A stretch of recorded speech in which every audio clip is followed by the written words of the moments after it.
going on out there, you guys? This is Sammy Leggett representing JVS back here again for another Black Film Festival in DC 2019 review. This one is for a movie called Slave Cry. This was directed by Jai Jamison, and I gotta say, this is probably one of the better shorts that I've seen so far. The acting was just impeccable. It was really well scripted as well, because the dialogue works hand in hand. And I'm not sure if Courtney is the director's wife or if it's his sister, but you can tell there's a connection there because the scripting of it, I'm not sure if it was improv or if it was scripted, but it seemed like it was completely scripted because it's just so informative and it's so on key. Because one of the first opening shots was, the main character, she's trying to go and do her acting gig, but she's acting as the actual slave, and she's trying to get the part, and I'm not sure if it's more so this is actually what they're saying and she's kind of hearing it, or if it's actually legitimately going on. But McKinley is basically going through all these different kind of factors, and I wrote most of them down. It's they were talking about whether or not this would be something that would work for their benefit, or was she too light, was she not too light,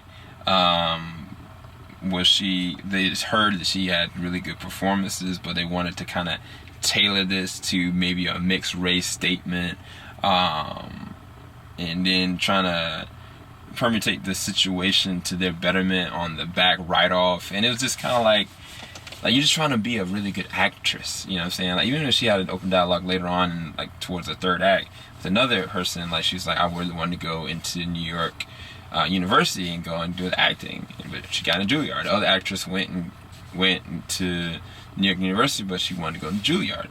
And one of the interesting things, she had an open line dialogue with her family. They don't really openly describe it, which I don't think they really need to, because she really got what she really needed. She wanted to kind of just be herself. She went to the golf course and kind of try to hit a ball to get out of frustrations. And I think she was talking to her pop, played by the amazing Tim Reed.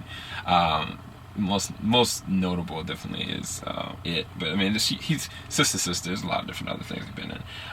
Ray, but he basically kind of told her you got to just go and play the game, do what you have to do, iron it out. You're doing a great job. You're a phenomenal actress. Just continue to on your grind. And then there's this one line of dialogue towards the end, and she kind of just is hearing the other person she was talking to just go through these words, and basically the people that were trying to tell her that you need to be more ratchet, basically we want you, I think, and I quote, you ain't nothing but a real ratchet housewife. That's what I want you to be. And you know what,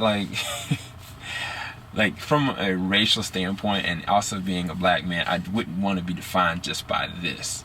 Yes, it can probably help for your betterment and whatnot, but maybe there's a clear defined way that I can articulate what's on the inside of me. But the only way you might be able to do that is actually directing it yourself, or getting a boost from the back end, because people are only gonna pursue what they think that they can use to their advantage, specifically in the entertainment industry specifically. And I think that this movie details that perfectly. But even deeper than that, the fact that the main actress is from Richmond, Virginia, which she kind of went in her head through this dialogue about Robert E. Lee and just the background of how messed up some of those things actually were, and what that actually meant to her on the inside, how deep-seated that really was.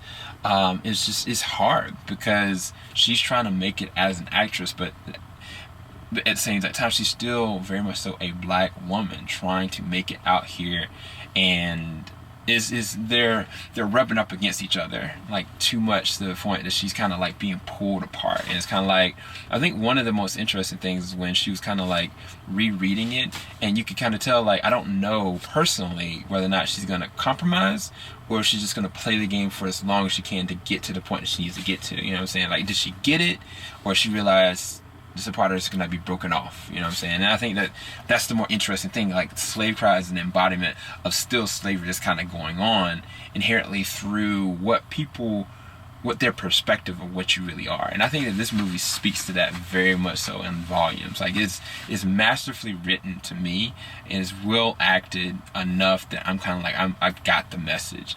Not just that, cinematography and the lighting is so good. Another thing I would say is the soundtrack. Like this is probably the first short that I've kind of like just literally listened to all the way. I actually went through it again because I was like, man, this is actually a really good soundtrack. And then even the closing credits, they ended up on a really good song as well. So I think I give all the credits to that, to the director Jai Jamison, and I mean everybody was part of it. Even they freaking had Mark Joy in this joint. Like it was a really well done piece. And like I said, they added a lot of different character moments. Like honestly, I would love to see this as a series. Like I would love this to see on OWN. Like for real, if I was Jai, I would talk to Oprah. If he gets the opportunity, I would try to talk to Oprah. Light went out. I would try to talk to Oprah and see if he can kind of get a show going. You know what I'm saying? Like for real. Like I think that this could actually be a show. I'm not sure if it's supposed to be, but I really feel like it should be a series. Like for real.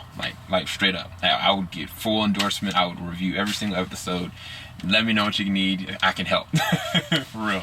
Anyway, hope you guys enjoyed this review. Make sure you stay tuned for more dcbff coverage from Team JVS. Keep it locked. JVS, we ain't gonna stop. Have a blessed one, guys. Peace.